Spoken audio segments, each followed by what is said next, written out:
right, welcome back everyone to our podcast, which we had to change the name to for copyright reasons. All right, Andrew? Yep.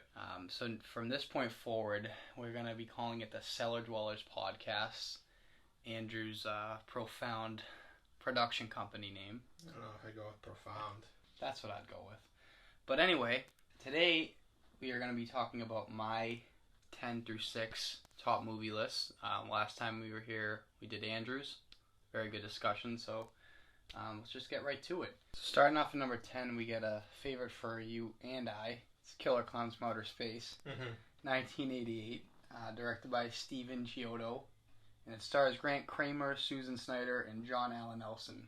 Really a bunch of no-names, but I would have loved to be part of this film. Seriously. First thing I have here is, funny slapstick comedy at its finest with a splash of horror. Something, we've talked about this movie so many different times. We've seen it a lot.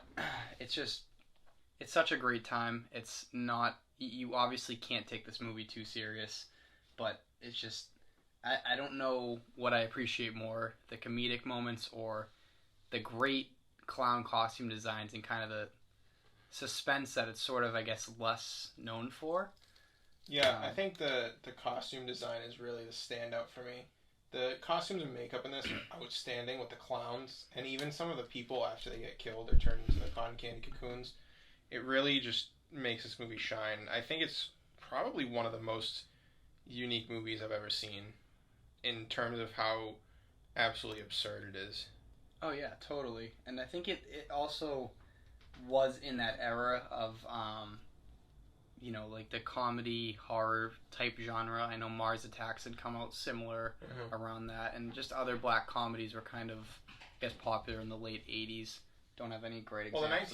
Well, the 1980s in general was a time for not necessarily weird, but kind of wacky-ish movies, and the tone and style of them were a lot more lighthearted than, say, something of like modern cinema, which is very, tries to be ultra serious with the splash of comedy. The 80s movies, especially Killer Clowns, really lean into that. It's like total, full-on, absurd comedy. Yeah, you already said one of the best lines in the movie is when Dave's trying to convince... I'm sorry, not Dave. What's the main character's name? Oh, I don't remember.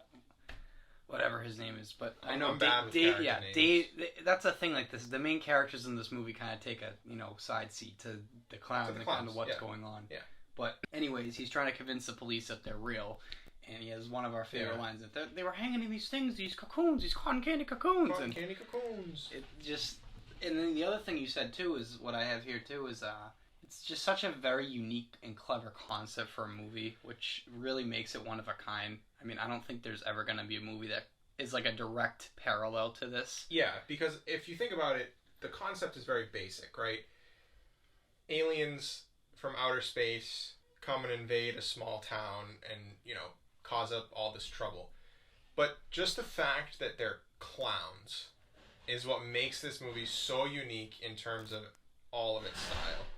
The other thing, too, that I think takes a side seat to the comedy aspect of this movie because, like you were saying, it's a very absurd concept. Like, these alien killer clowns are taking over this town. They're turning people into these huge cotton candy cocoons, trapping them in these big balloons. Just a lot of, slapstick humor that's just great to see. And there's so many, very clever and unique shot scenes of how they do it. Like, that scene, for example, when the kid's in the park and he's watching, the puppet show. And he's, kind of booing, and then it turns he comes out of it and blasts them, and it's just like a pizza delivery scene. I like pizza delivery. Pizza delivery is my favorite. Yeah, but no. So what I like about it mainly is the horror aspect of the movie is it's very underrated, I think.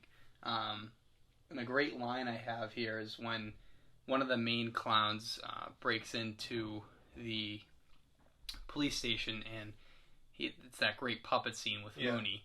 Yeah. And he looks right at Dave and he goes, "Don't worry, Dave, all we want to do is kill you." It's like, that point in the movie, you're like, holy shit, it was so freaky and so uneasy, and anytime a movie generates that feeling, it's doing something well. Yeah, because it feels like a total shift in tone. Not total, but it's a significant shift in tone from the kind of pizza delivery murder to dark. Don't worry about it. We just want to kill you. Yeah, and it's just this movie. I seriously think it's got, which is very low for me, but surprisingly, it's also surprisingly high on Rotten Tomatoes, 76%. I hate Rotten Again, Tomatoes. I know you hate Rotten Tomatoes, but it's good to see that it gets some love, because I think a lot of people would look at this movie and, I don't know, not appreciate as much as you and I, because I guess maybe take it a bit too serious than it's meant to be. Do we know any of those people? Yeah, we definitely know a few. Okay, that's what I thought. I'd say Balin, Dylan. I was just making sure we were on the same Dave page. K, Aiden. They don't like killer clowns? I don't know. I feel like Dave K would like killer clowns. I don't. I think he said he's seen it. I don't know, Dave. If you've seen it, just text us and say you've seen it. All right, so moving on to number 9. It's a very classic and nostalgic film for myself. Stand By Me came out in 1986, directed by Rob Reiner. It stars just such great 80s child actors: Will Wheaton, River Phoenix, Corey Feldman, Kiefer Sutherland, Jerry O'Connell. The first thing I have is I got it from a Family Guy episode where they do spoof on Stephen King and his 3 stories with Misery, Shawshank, and Stand By Me, and it's just it's worth watching if you love Stephen King, love Family Guy. It's really well done. But he says something in it that it's so true about the movie. Like, he's obviously joking, but it's a big takeaway about really when it gets down to what this movie's about. Which he says, 4 boys went searching for a dead body, and they found a dead body, but they also found themselves. It's really like a self-discovery type of movie. The main thing that I love about it is this idea that it focuses on the transition to childhood to adolescence, which makes it very, very relatable for anyone. Everyone knows that period in their life when everybody's gone through it. When they lose their sense of innocence, freedom. You kind of you got to take a look in the mirror and get sort of serious and figure out what you're going to do with the rest of your life. And there's another line too that Richard Dreyfuss plays the older version of Gordy when he writes. He's like, I never had friends like the ones I had when I was 12. It's like when you're that age, you think like your group of friends like are gonna be there forever.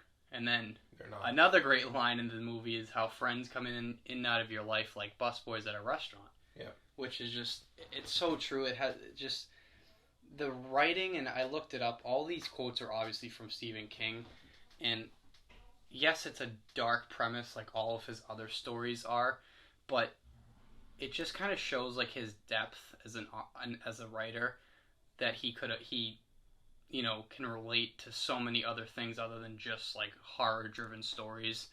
And I haven't got a chance to read the book. I've read parts of it, but it's obviously like any book. It's way more in depth than the movie. But the movie, I think, does a great job at touching a lot of the important aspects of the. Well, it has the cosmic turtle. Yeah. Just saying. Yeah. But yeah, also it has a great blend of comedic moments, sincerity, and this idea of, like I said, finding your lot in life. Nothing set in stone. Choose your own path, and you deal with many obstacles that life throws at you. I love how this film depicts Chris as sort of a troubled individual, comes from like a rough upbringing, and one mistake he did in a small town kind of screwed him. Stole lunch money, right? Stole milk money from the school, and so from that point on, the adults in that neighborhood, even Gordy, his best friend, his dad, thinks he's like a thief. And it's sadly like so true. Like in small towns across the country, it's like, especially at a young age, you make like a simple mistake, it kind of stays with you for the rest of your life. Yeah, and reputation in a small town is everything. It's word travels so fast. And it's this great scene by the fire when he's talking and he's telling Gordy how he went back to try to, give it back to them and do the right thing, and they not only took it back, but they took it. The lady went out and bought herself a dress, and he's like, nobody would obviously believe me because I'm, Chris Chambers and a punk and all this. Kid brother, the punk eyeball Chambers, his older brother. And it's just really sad, and he's like, he wishes he just could go to another town where, like, no one knows him. And everyone has those, like, moments in your life when you're, like, in a rut almost. Like, I wish I could just get a fresh start. Especially in that type of situation, he thinks he's like just gonna be stuck to that town forever. But that's the other thing how I love about this movie, is this ideal of friendship, how you're supposed to, pick up, pick each other up when the other one's down and be there for each other always. And Chris is almost like a brother, an older brother figure to Gordy, having Gordy lost his older brother, which again is, like, I know from my father losing his older brother, very relatable to so many people. When you idolize older siblings, and you lose them, I obviously have no idea what it's like, never experienced that, never hope to, but I just think that was a great thing that they did with Chris, kind of being like almost like a mentor to him, but at the same time Chris looking up to Gordy too. It's a very mutual relationship, a lot of mutual feelings flying around, and I like that the whole movie was really a frame for Gordy as an adult writing this article on Chris. Right.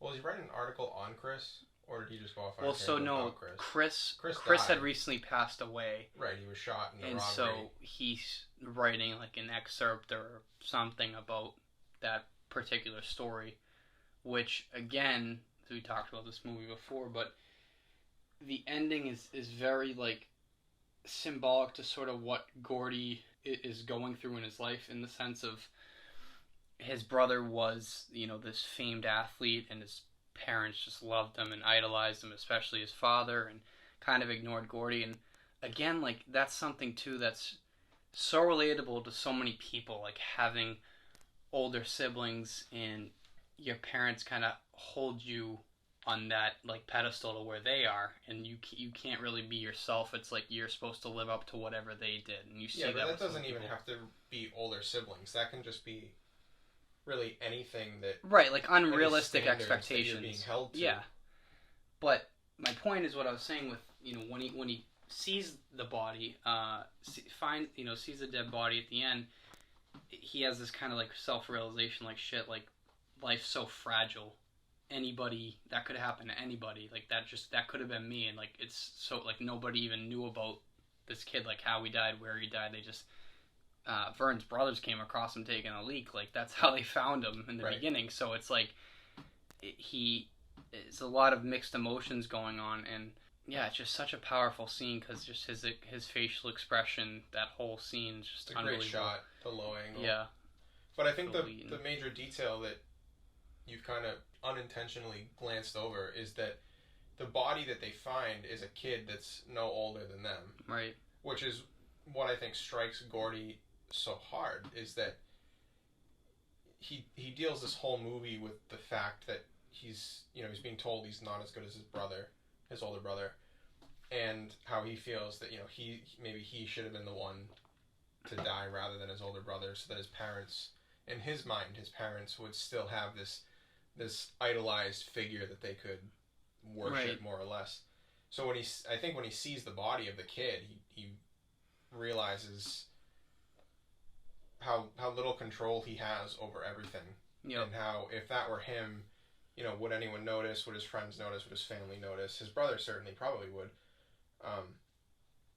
But yeah, I think that this movie is great in terms of just everyone's ordeal with just not even overcoming, but just experiencing this sudden shift into maturity that maybe you're looking for it, maybe you're not. Obviously, at this point in the film, or earlier on, these kids thought that they could handle it. They thought they were mature enough to, go out on a 2-3 day expedition to find this dead body along the train tracks, but they realize in a lot of situations they're over their head in these things that they just don't understand. When they find the body, it really hits them like a truck. I mean, yeah. Gordy in that one shot shows that he just doesn't know how to handle it. He doesn't know how to process the fact that he's seeing a dead body of a child that's the same age as him. And he really shows this level of maturity when Kiefer Sutherland and the punk kids go in and say, "Oh, we want the body." And Gordy says, "Well, nobody's going to claim the body, because it's nobody's body to claim." Suck my fat one, you cheap dime store hood. Get the great line. Right. And it's that line that really solidifies Gordy's shift, I think. That and the shot of him seeing the body for the first time, really soaking in what he's seeing, soaking in the implications of what he's seeing, and the future consequences of what he's seeing. It really just... Yeah, it's true what you say, like that for him seems like the symbolic shift because his maturity like goes from like 1 to 100 in that scene. Because the other reason too they want to go find the dead bodies because right they think they're gonna get famous from it and right. Get their names in the papers and which stuff, is get money dream when they're a kid, right? To be famous. Yeah, exactly. And he's like, it shouldn't. When he has a line earlier in the movie, they're like, "Oh yeah, well, I thought this was a party." He's like, "Well, maybe it shouldn't be a party." It's like he always had that, mature side to him, like compared to his friends. But definitely in the end, when he just decides, like, we shouldn't be taking credit for a dead body. Like these poor kids' parents are trying to find him to like be at peace, and they just made an anonymous phone call and nobody got the credit, which was again the right thing to do, and also kind of was smart too. If they had done that, they would have to face the repercussions of Ace and those kids too. But yeah, it's a great movie. So many. I love great sense. Yeah, he's great. He's so good at playing an the asshole. mean older brother. Especially in some, and it was a little off track, but especially in something like Lost Boys, where he plays like the head vampire. Not really. He's just so good at being mean. Right, just like an older bully, like just perfect. Yeah, especially in his younger years. Yep. But anyway, that's Kiefer Sutherland for another day. But yeah, so fantastic movie, definitely worth a watch for anybody. Moving on to number 8 is an instant classic. I've never met a person that doesn't like this movie. That's Jaws, 1975, directed by Steven Spielberg. And if you are a person that doesn't like the movie, rewatch it. Yeah. Please. The main thing I have is it's one of the best movies I've ever seen that perfectly depicts suspense building. Through the score, the first-person view of the shark, the unknown, the uneasiness, and another thing I have too, the unknown turning into the inevitable. You're swimming, you're in a body of water, and then you just know something's bad gonna happen. You don't know when, you don't know how, and it's just so well done with this movie. And also too, because of this movie, I think everyone's afraid in the back of their minds of being in the ocean. Always, especially in deep water, like always that in the back of your head is like I could get attacked by a shark right now. And there's really, like, when you think of it, there's not. Like slashers, for example, like, yeah, they're great to see, they're scary, but they're highly, like, unrealistic. But something like that is, like, a more realistic possibility, and you're always kind of thinking of that. Yeah. You know what I'm saying? Yeah. And the other thing, too, I love is just the acting from Roy Schneider, Richard Dreyfuss, and especially, I think, in an underrated way, Robert Shaw that plays Quinn. I think I think he's probably like the best in the whole movie and the most relatable, especially when that great scene when he's talking about him being a part of the USS Indianapolis. That scene was fantastic. I mean, just his great monologue for like 4 minutes, just about you can just visualize what those guys are going through, getting sunk by a torpedo, freaking out in the ocean, there for like 3 nights, watching people get ripped apart by sharks. It's just. I mean, I'm all for cinema as a visual medium in terms of showing, not telling, and having details shown in, certain camera angles or shots rather than specifically telling the audience to pay attention to this one thing. But there's a certain merit that goes along with scenes like this where it's just a steady shot of, between the camera and the actor, and the actor just, it's almost like a theater performance, really. Where it's just like a monologue, and he continues to go on and on in this gruesome, horrific detail in which the viewer, obviously every viewer's image in their head is going to be a little bit different, but it's still going to be just as brutal from his incredible acting and the incredible portrayal of emotions that he's constantly going through seemingly every day. That scene is just fantastic. I mean, and I know that doesn't mean a lot because this is a near perfect film, so one scene is fantastic, they're all fantastic, right? But this one I think is a standout, and I think which kind of holds those scenes together is just the score from John Williams. Here it's just the score is almost unmatched, right? Seriously, like he's obviously had classics with Star Wars, Jurassic Park, like everything, but with Jaws it's just they're all complementary, but this one is just like perfectly complementary to what's going on in the movie.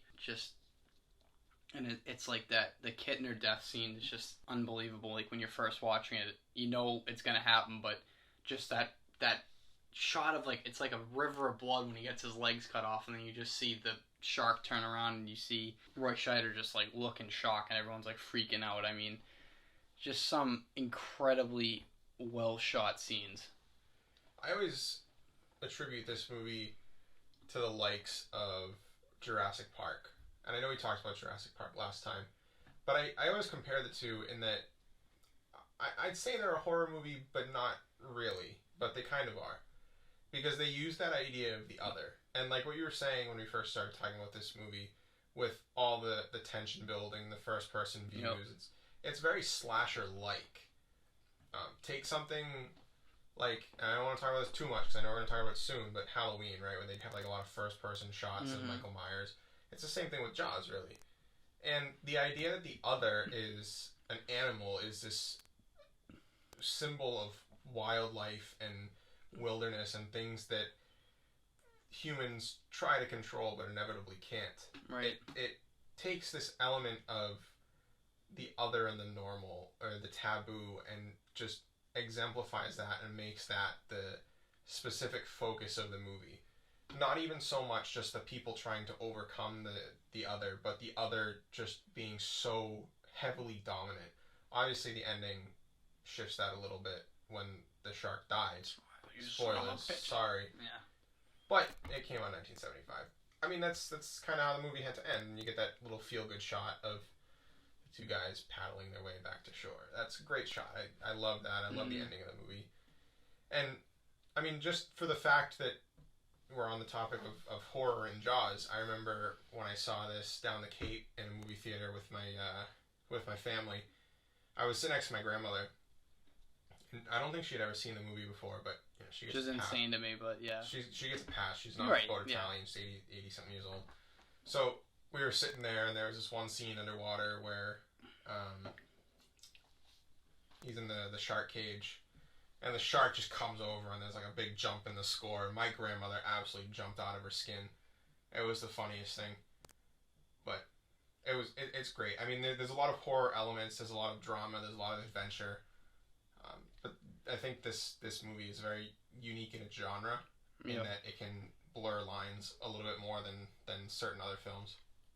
Yeah, I like would have loved to. Everyone with their favorite movies would love to do this, but especially, you know, I think with this movie, it would just be great to like experience again for the first time. Not going into it, not having any idea, and just watching it and just being absolutely like mesmerized and just so intrigued. And it was just, like I said, I think the movies that I have ahead of it, are as good if not better. I just like them more, but my point is, you can kind of critique them. I seriously have such a hard time trying to critique Jaws because I think with me. I think it's like the closest thing I've ever seen to a perfect film. Yeah, it also deals with certain elements like human interactions rather than just the normal and the other. I mean, take for example like what they do with the beaches, right? Like the mayor doesn't want to shut down the beaches because of economic reasons. It's a very contemporary theme for almost any decade you put it in. Yep. 70s, 80s, 90s, whatever.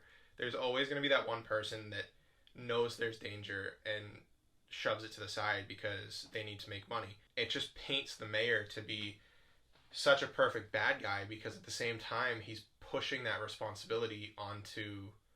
Right, he's making this... What's his name again? I forget. The sheriff? Yeah.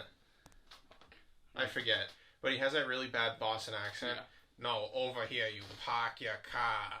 Haha, we get it, Boston. Yeah, not too far from the car. Chief Brody. Chief Brody, that's it. But the mayor is such a perfect bad guy because he pushes all that responsibility on Chief Brody, saying like, well, Chief Brody's the one that's not shutting down the beaches, so you get mad at him, not at me. I'm just trying to preserve amity.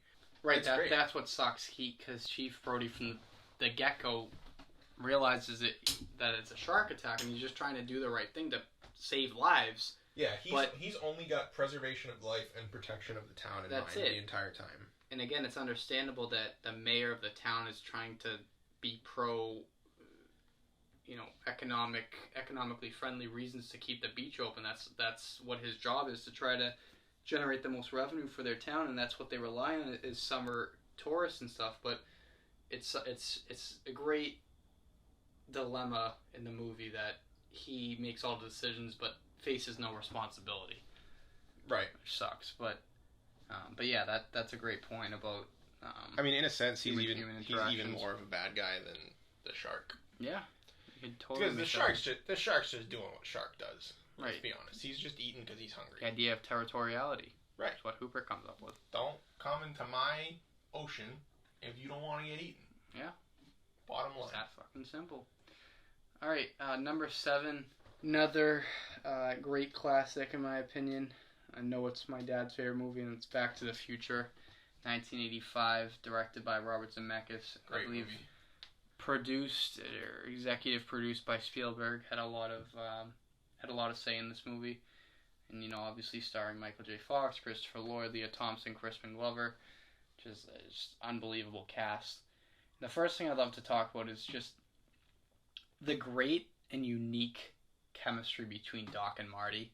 Yeah. It really starts off, and when he's going to Doc's garage thing, and he has the amp set up and stuff, and you hear him call this guy. In the first part, it's his dad or uncle, but then it's you slowly find out no, it's just some random scientist, some guy random he just hangs out with. Scientist that just lives in the town. And I don't know about you, but you don't even question it. You just accept it because it works right away. Do you know what I'm saying? And it's when everyone should be questioning their relationship, you just accept it. But yeah, it's I just love their chemistry. They just build they just have great back and forth and build off each other. It's awesome from memorable moments, funny moments, heartfelt moments between them. It's just great. The other thing too I love about this movie is the amount of great one-liners. More so, I think, in any movie. Yeah. I can think of a good one right now. Yeah, go ahead.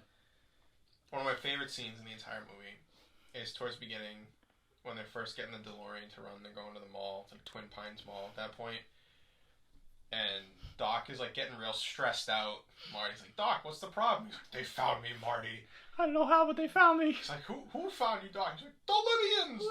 Because he ripped off some Libyans, some Libyan black market dealers so he could get a part for his time machine, and they found out that he ripped them off, so they're coming to collect their dues and murder Doc, and it's just so absurd. Just the way Christopher Lloyd pops up onto the screen with his crazy hair and yells, "The Libyans!" Right. And why Libyans? Why not anybody else? But it's just that fits. That's absolutely one of my favorite scenes in the movie. Oh yeah, think McFly,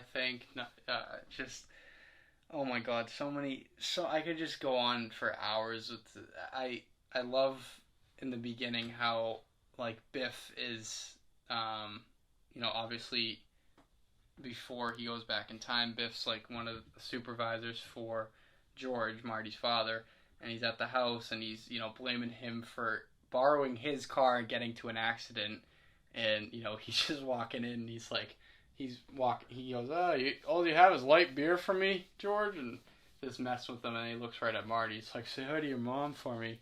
Just funny ass moments like that I love. I love too this interesting concept of how Marty, clearly interferes when he goes back in time with his parents because his grandfather, somewhat unintentionally, right? His grandfather hits him with a car that was supposed to be his dad, that was being a peeping Tom watching his mom after he falls in the street, and that's how they met. But instead, she meets Marty and gets the hots for him, and then he's trying to get his dad to. Why do you keep calling me Calvin? Well, that's your name, right? He it's obviously on your underwear. He's gotta get his dad together, or he'll blink out of existence. But it's so great how the ideals that sort of his parents taught him, as dull as their lives were, he still took a lot of great things from his dad. You put your mind to it and you could accomplish anything, and he kind of teaches that to his dad and really his mom, and tries to better their lives, which in turn he does. And it's just that great kind of, there's something kind of unique that it's like a son goes back in time and teaches his parents their ideals that he was taught by them. But interestingly enough, those same ideals that Marty teaches his parents is what in the new 1985 gets them to be successful, higher right, up on their social scale. Which, I mean, it's like the Bill and Ted route. Don't think about it too hard. But we're going to think about it a little too hard right now.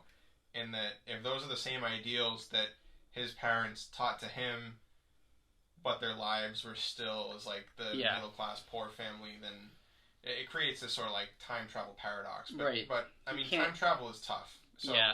It's one of those things like Back to the Future. You just gotta buy. You just gotta go. And I do. I love that movie. I mean, I think it's fantastic. I think it's just like it's such an 80s style film. Right. Just like especially Bill and Ted with last time. Like what I was gonna get to, we can talk about it. I mean, how amazing how well did we just talked about the score in Jaws too, but soundtrack speaking, Huey Lewis just perfectly fits in this movie. Yeah, and his little cameo in there too, that was fun. Yeah, when the Pinheads are trying to perform and he's one of the judges and he goes, "I'm afraid you're just too darn loud." And they were playing a Huey Lewis song, right? Yeah, Power of Love. Right, okay. Yep. And they had the Johnny B. Good scene towards the end where it's like, oh, your kids are gonna love it. Yeah. Like, okay, so now we're implying that Chuck Berry's Marty McFly made Johnny B. Good the most popular song that's in the other thing too. It's like with the skateboard chase when he breaks off like the scooter and gets a skateboard. It's like, did he just invent skateboarding there? And there's a great one too. What am I thinking of? But it's in the third one. It's not really similar, but it's just funny when they're at like the town party and stuff, and he's shooting, and he just does nasty, and they're like, "Where'd you learn to shoot like that?" He's like, 7-Eleven. Yeah. It's funny. The arcade machines. Yeah. But also, at one point in the first one, they run over a tree somewhere. I forget exactly where. And then later on in the movie, when they go back to the mall, it's single pines instead of twin pines. Yeah, exactly. So, I mean, little things like that, and there's so many more like we could nitpick and go through, but there's a lot of like great little intricate details throughout the movie. The attention to detail in this movie is top notch. Yeah. Like, I mean, just like the Twin Pines and Single Pines is one of them. But the way that they place things in the first half of the movie, or I guess first third of the movie, really, in modern 1985 and normal 1985, and then they go back to 55, right? Yep. 1955, and things happen, and you as the viewer think like, oh yeah, that's how that got to be in 85, like the mayor. Or he was sweeping the floors in the diner, and Marty inspires him. You're gonna be the mayor. No, he just goes, "You're gonna be the mayor," because he doesn't realize it's right. And then he's like, "Oh, maybe I'll run for being the mayor," and and then he like retroactively becomes the mayor at that point. Yeah. But it's small little details like that that are just riddled throughout this movie that make it such an enjoyable time to watch. Oh yeah, yeah. There's unbelievable attention to detail just throughout the movie. But yeah, it's just such an easy movie to sit down and watch and just enjoy. I think a favorite for so many people, really. It's unfortunate because the other two are very good, but nowhere as original and well done as the first one is. Because the second one constantly has to play off of the events of the first one.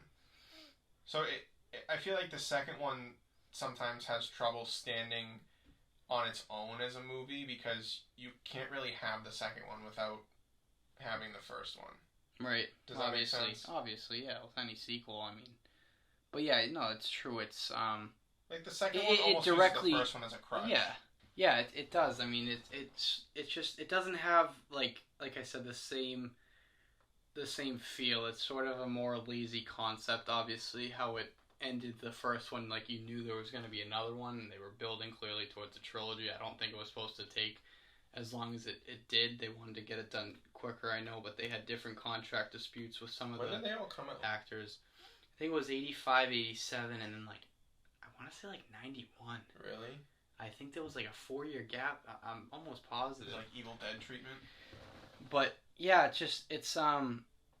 it sort of begs a question, like I always ask with a lot of trilogies and movies that have spin-offs, like, would it be better known if it didn't have sequels? Like, would it be a better movie? It's tough to say. In the long run, in the long term. Tough to say. Right. Because you can obviously still appreciate it as its own entity, but it's clearly part of a trilogy. Right. But I feel like when you say Back to the Future, a lot of people think of the second one when he goes to 2015. I disagree. Got the hoverboards and the Jaws 45. And I don't know. I always think of the. I know what you're saying. I think of the original one. Maybe it's as simple as, I mean, he literally, the point of the movie is to get back to the future, but in the second one he like goes right directly to the future. Yeah. So maybe I think the second one is more marketable though. Yeah, totally. With the hoverboards and the self-tying shoes. Well, and the for hats. Sure. And you go to Comic-Con, right? Everybody is selling those fluorescently colored hats that I think look disgusting. The Nike Air Mags they sell, and they're over like $6,000. They're stupid expensive. It's insane. Like, I remember middle school, I was having a conversation. I'm like, yeah, I'm gonna ask my mom to get me some Air Mags. And this kid that like knew sneakers, like, you have $6,000. I'm like, what? And I looked it up. I'm like, shit, because they are like automatic leases. All right. I mean, listen, if it's a Back to the Future shoe, I'd put away my black Vans to wear those, but I'm not spending $6,000 on shoes. But yeah, absolutely love this movie. Gone back to it so many times, and there's a lot of like trilogies, right? Like, we'll get into the next one I have, but Star Wars, for example, it's like a lot of times when you watch them, it's like you almost have this urge, or at least I do, to like watch the next one that comes, because like they end so ambiguously, other than, you know, the third don't get ones really wrapped trilogies. Up. I mean, the fourth one kind of first New Hope kind of gets wrapped up at the end. But with Back to the Future, right, it's like I don't really have that urge. Like, I've gone back and just watched the original one, like, on its own.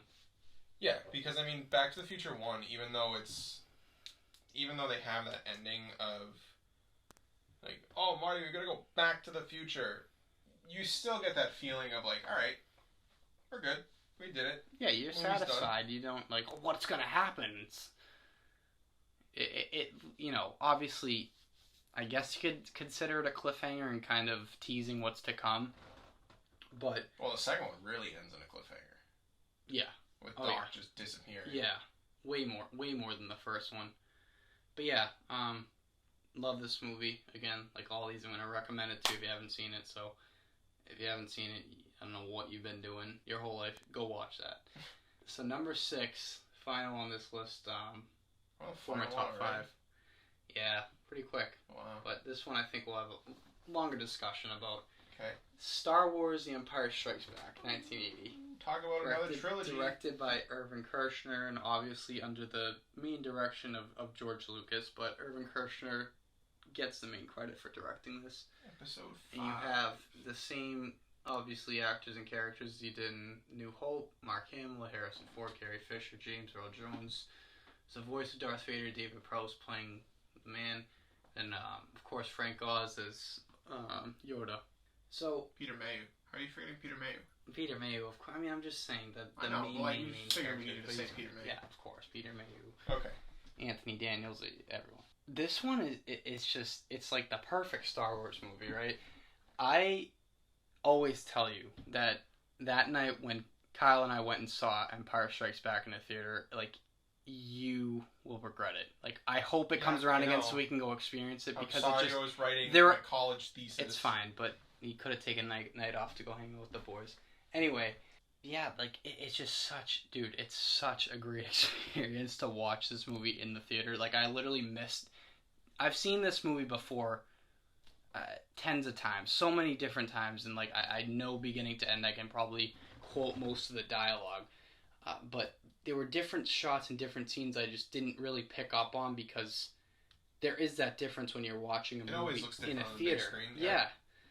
And just the surround sound, everything, oh my gosh, just perfect. But the main thing I love about this movie is our heroes, the rebels, they keep losing, beginning to end. They keep losing, and it's like, the first one, classic, great, love it to death, New Hope, but it's like, it's kind of a build-up to like a huge underdog story win, where they take... A New Hope is possibly, I mean, one of overall one of the most influential films of all time.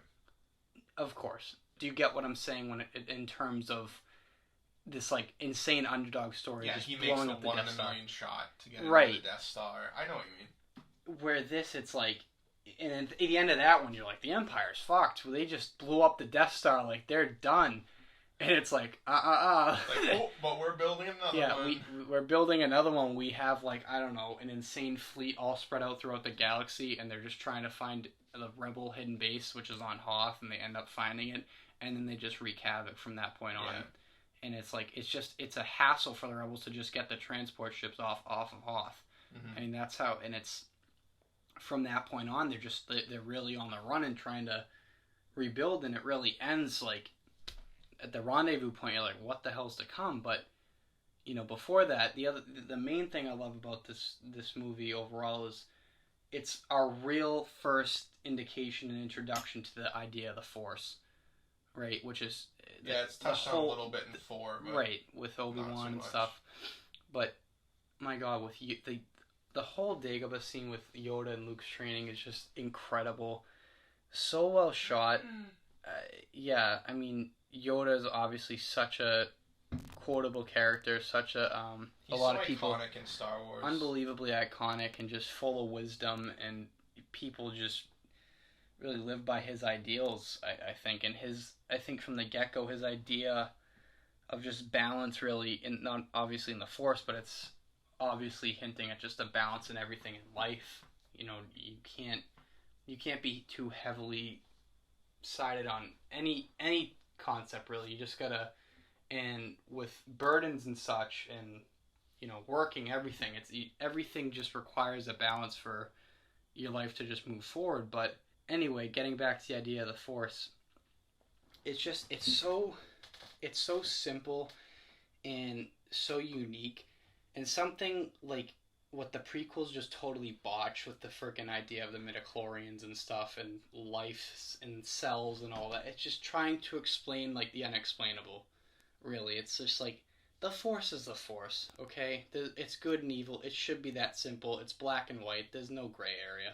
It's just, this movie, oh my God, I love it. Just Luke's transition, and people are like, oh, how did he go from barely being able to wield a lightsaber to being like almost a Jedi Master in Return of the Jedi? We don't know specifically the time frame. I think in what I've seen looked up, it's like a year or two in between Empire and Return of the Jedi. But again, time, and you really can't, as we've discussed, you can't really get too into time discussion with any movie. I think Luke is such an incredible character, just because he's really like a sponge. You see him in episode 4 with Uncle Owen and Aunt Beru, and he's really just this ignorant, I guess, but in an endearing way. He's an ignorant kid, and he just doesn't understand anything that's going on. Obviously, he's taking inspiration from Owen, trying to learn how to be this good person and this responsible person, and Owen croaks while he gets burned to death. And then he meets Obi-Wan, and Obi-Wan becomes like the new mentor figure. And he also learns from Obi-Wan how to be not only responsible, but to place burdens upon yourself so that other people won't have to carry them. Right. And then Obi-Wan croaks. And then he meets Han Solo, who's kind of like the irresponsible uncle character, like the cool uncle that always comes over on like Christmas Eve, and you get like the cool presents that mom doesn't really want you to have. Right. So you get that like bad influence, but you know, you learn how to have fun, and you know, ultimately the uncle is a good guy. Han Solo doesn't croak yet, but then he meets Yoda in Empire, like you were just talking about, and Yoda is, I think, probably the most influential on Luke out of anybody. Right. Because Yoda is that one, like you said, that teaches him how to balance. And he says, you can't lean too much into the light. You can't lean too much into the dark. The Force is such this fragile concept of it just holds everything together in perfect harmony. And Yoda croaks. And then Luke kind of goes off on his own. And then in episode 6, you know, he meets Darth Vader. And, Darth Vader, kind of as a mentor to Luke, allows him to see full force that balance that Yoda was talking about. Because Darth Vader, at the end of 6, obviously shows that reliance that he still has on the light. Conflict in him, yes. Right, and then Darth Vader croaks. And then, in the sequels, you see Luke as this fully fledged figure that encapsulates points of personality from all of those mentors that he's seen throughout the original trilogy. We can fill an entire episode with Star Wars, and I totally plan on doing that one day. Yeah. The point of contention between you and I on this discussion of Empire Strikes Back is, exactly what I'm going to say, because I can tell by that smile on your face. You think that Empire is not the best, but Empire is your favorite Star Wars movie, and mine is obviously Return of the Jedi. And I think you're in the tiny minority with that take, which totally is fine. Agree. But as with anything, you're willing to die on that hill. Right, I am. You kind of enjoy. You enjoy exactly. But I think that this might break your heart a little bit, but Empire is, I think, the one out of the original trilogy that I've seen the least. Okay, that's sad. Only because Return is my favorite, obviously, right. So I've seen that the most. And then A New Hope I had to watch for school for one of my film classes. Yep. So obviously I watched that. We talked about it in class and how much of an influence that. And who got you into Star Wars? Yeah, you did. I know. Thank you. I'm just saying, Return of the Jedi is still my favorite because I like the Ewoks. I like Endor. Well, Return of the Jedi. Return of the Jedi is just a fun movie. Yeah. That's like the main thing about the movie. It's really like you already know about the Force. We understand it. We know where the rebels are with the war. They're getting their asses kicked still. Yeah. Still kind of on the run. Day one. Yeah. And the great thing I love about 6 is Luke trying to. Out of everybody, they're like, nope, Darth Vader. Obi-Wan said it. He's more machine than man. Like nobody. Everyone's kind of given up on him. Everyone's given up on Anakin Skywalker. He's dead. Even Darth Vader thinks he is. But Luke can just tell, no, there's conflict in him. He sees the struggle he's always facing. And I think that's what I like about 6 a lot, is the interactions and the relationship between Luke and Darth Vader. And I know we're getting a little off track, but I love Return of the Jedi. And like when they first they're all meet fantastic, each other, dude. Yeah, when they first meet each other, I think it's on Endor. And Luke just kind of like hands over his lightsaber, and there's this certain level of like respect and reverence that you feel between Luke and Vader, even though like they know they shouldn't be doing it, but Luke at this point knows that that's his father, and it's this really distinct tension that could be snapped at any point in time. I think that's what I really like about it. But I think Luke's relationship with Yoda in Empire is really the most significant, because that's what opens up his horizons for experiencing these divides. And who's to say, obviously you can't say this for sure because it's whatever the writer felt would be best in the script, and it's different. But who's to say that, if Luke didn't meet Yoda, or if he didn't understand Yoda in the same way that he did in the film, that he wouldn't have seen that conflict in Vader. Right. And then 6 would have been a totally different film. Because Luke would have encapsulated, or Luke would have internalized this totally different sense of being and sense of equality from Yoda. Right, like if Obi-Wan never died, never croaked. Evaporated. Obi-Wan, as we find out in Revenge of the Sith, obviously sees Anakin's demise and his fall, and which again I think is a very great movie, the redeemable film of all 3 of them. Again, topic for another day, as we always say here, but there's so many topics for so many days. Obi-Wan literally witnessed Anakin turning to the dark side, and it was obviously a struggle for him, and it sucked. He didn't want to face him, obviously, but his kind of rationale was he's gone, he's done, and Anakin Skywalker is no more. More or less just gave up on him. So again, like you said, that's a great point. If Obi-Wan, you can do again a million what if scenarios, but if Obi-Wan never died, he might have instilled that in Luke's head. Like, it's Exactly. just, he's not who you think he is. He's not, like, Luke wouldn't even have questioned it. He's like, it's Darth Vader, he's done. And that redemption in Return of the Jedi would have never happened because Luke never, when Luke's getting electrocuted, he never would have said, Father, help me, or whatever he says. At that point, if Obi-Wan had not died, and if Obi-Wan had instilled in Luke that Darth Vader is gone, there's no hope, who's to say Luke wouldn't have just offed Darth Vader? I can't believe, we over kind of glanced this, but now that we've been talking about it so much, is the greatest reveal, I think, in any movie ever. Yeah. Is the one line, Luke, I am your father. How did we miss that? Seriously, when you think of it, we kind of, I don't know, I'm sure you take it for granted. Right, we got it, spoiled. Before I seen the movie, you've just heard that line so many times. Everybody knows. But back then, I remember this interview with Mark Hamill. He's like, Irvin Kershner and George Lucas, had this, in that script, they gave him the script and the line to kind of practice it, a year in advance, and he knew that secret. It was only them three. Yep. And he's like, if you say anything, we'll know where it came from. So he had to keep that a secret for a year, that Darth Vader was his father. And right. Again, like I said about going back to experience a movie for the first time, just the awe in the audience at that moment must have just been unbelievable. I mean, nowadays it feels like a cliche to throw that into a modern movie, oh yeah, family relations.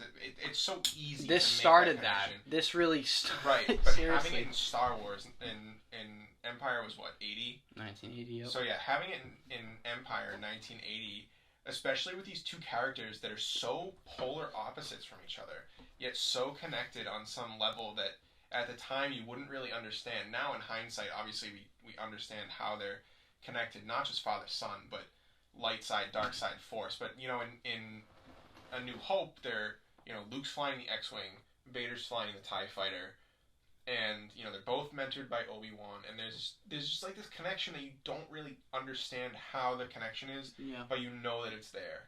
Right. And then you get to Empire, and you find out about this connection. It's it's mind-blowing. And obviously, hindsight, 2021, we're, 30 years removed, 40 years removed. I studied English. And, you take it for granted because, right. Everybody knows you're a kid. Everybody, when you're a kid, you tell your friends, everybody knows that Darth Vader is Luke Skywalker's father. Everyone. Yeah. But if you go into that movie blind, which I don't know how you ever would in today's day and age, with the internet and everything, but if you ever would be able to, I envy you, because that must have just been earth-shattering to find out that they're father and son. Yep. Especially in that one scene, and Mark Hamill does such a great job portraying that emotion. I was just gonna say that. Screaming and all right, I'm done, and then falls off. That's not true. That's impossible. Yeah, I mean, that's the thing too. When he first said it, right? In my opinion, I think people were kind of no. And then it's that score kicks in, and he's you just see the oh shit in his face, and again, through the Force, he's like, search your feelings, you know it to be true. It's that it's true, and you're just what the hell? The closest thing I can probably attribute it to, which isn't even in the same ballpark, really, but the same sort of feeling and emotion is in Spider-Man: Homecoming. When you talk about this a lot, when Michael Keaton's Vulture, Adrian Toomes, just opens up the door, and I vividly remember sitting in the movie theater and my brain just kind of short-circuiting for a second and going, wait, what? And then, you figure it out, and you're oh my god, that's incredible! That's what I feel that reveal would have been in 1980. It was the closest thing you had. But times 100. Right. I mean, you just can't even put it into perspective unless you were there in the theater in 1980, not knowing the twist. It's just, like I said, A New Hope, but even just Star Wars in general, some of the most influential cinema ever. Easily by far. One last thing I kind of want to talk about, to kind of shit on, as much as I don't want to do it, but one thing I hated about Return of the Jedi, absolutely hated. Yeah. Go for Return of the Jedi. Was how they just totally nerfed and just took a giant shit on Boba Fett's character. because he was such a... Well, yeah. Okay, I'll give you that. Yeah, like, that. No, like, that's honestly my only gripe with the whole movie is how he died. It was just so stupid. But he didn't die. But he in did. the moment. He did, but he didn't. Who gives a shit? But it is, like, looking back, you can enjoy it because it's funny. Like, you got Han Solo there, like, blind, like, still suffering from the hibernation sickness. Right. And Chewie's talking to him, and again, it's funny because he can only understand Chewie. Yeah. He's like, Boba Fett, where? Right. Bumps into him. It's funny, but it's stupid because it's like, Boba Fett was just such a perfect kind of minor, underwhelming, but when you look back, great side villain in the movie because in A New Hope, right, you kind of forget that Han Solo is doing all this because he owes money to Jabba the Hutt. Exactly. He owes a shit ton of money on him. He's a bounty out for his, for his head, literally. And it's like such a brief scene in A New Hope right before they take off in Tatooine. Yeah, Boba Fett's in it for like a split second. Right, and he Han Solo, again, another discussion now, his great transition from kind of selfish douchebag to selfless hero throughout the original trilogy. I don't know, I think it was a great thing about the original trilogy. I don't know. I know you kind of disagree. We'll talk about that later. Yeah, well, but whatever, like, he gets his money, like, different times, and he still stays with the rebel cause because he, like, knows it's bigger than himself, but I think... Yeah, no, I understand that he becomes a hero. I'm just thinking of, was it beneficial that he became a hero and not stayed the rebel outlaw? Yeah, that's... But, again, continue. When you see Boba Fett and they're tracking down Han Solo, I think you're like, oh shit, that's right. Like, he's kind of screwed. He's got a bounty on his head. And... my God, it's just so great, like, when they think they've outsmarted the Empire, which they do when they hide in their trash compactor area of the Star Destroyer, and they float away with it, then all of a sudden you see I can't say it because it's been canceled, but Boba Fett starship following them, Slave One. You're like, holy shit, it's just such a cool scene, because you don't even see it, and how he tracks him down, and then when he's like, he literally, there's a shot when they're on, in Bespin, Cloud City, when Luke's like following them because they're trying to lure him into Darth Vader. That's what they're doing. Right, of course. Like, Boba Fett almost takes his head off with his EE3 blaster, and he was just such a badass character. That suit, that helmet, everything was just great. And then it just sucked how his inevitable demise in the Return of the Jedi. Yeah, but maybe the Book of Boba Fett will redeem him in some way. Oh, he was fantastic. People, which I understand, they're like, why'd you have to tie him into the Mandalorian? Well, I'm one of those people. Right, we get it. Like, this is what... Let me backtrack on that for 1 second. I'm not upset that he's in the Mandalorian. And I'm not exactly upset that he's getting his own TV show. My whole thing is that you have the Mandalorian. Phenomenal show. I don't speak very highly of modern Star Wars, you know that. Right. Mandalorian, absolutely top tier. Agree with you. Yep, 110%. But then, like, do you really need Andrew, Boba again, Fett to ride off this his is another, tails? as we keep saying, a great topic for another day. This current trend in not only cinema but TV is trying to tie nostalgic characters and moments and other movies into modern day cinema. I'm just not a huge fan of that. Yes, because it kills creativity. Yeah. And it's just this lack and this over-reliance on past success to make the present even more successful, which in small doses works, but it's like, we get it. Like, the Skywalker saga with Star Wars should be over now. It's sort of time to start seeing... Should have been over a little while ago. Yeah. Again, talk about Star Wars some Ray. other episodes. Ray what? Ray Skywalker. No, you're not. She doesn't even know who she is. Yeah.